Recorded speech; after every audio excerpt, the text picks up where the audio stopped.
Xullas, o'rtoqlar, siz musulmonsiz. Oldingizga maqsad qo'ydingiz, siz biznesmen bo'lmoqchisiz, ha? Shunaqa maqsad qo'ydingiz va bilamiz, biznesga doir kitoblarni ko'proq yevrolar yozadi va ular ko'proq o'sha 1000 yevro bo'ladi, baribir. Va ularning aytayotgan bitta ikkita maslahatlar bizni mana bu mentalitetga, bizni dinimizga sal to'g'ri kelmaydi. O'shaning uchun men bitta kitob topdim va u kitobni 20 kun ichida o'qib chiqdim. Ishoning, bu kitob shunaqa menga foyda berdi. Men shu biznes ichida yuribman.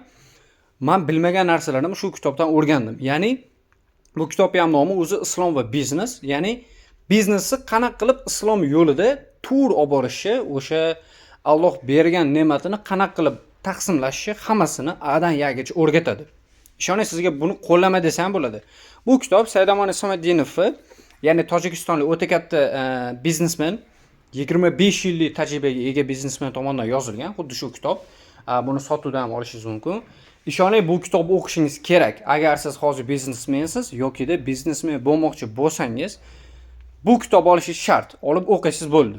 Bu kitob sizga qo'llanma bo'lib qoladi.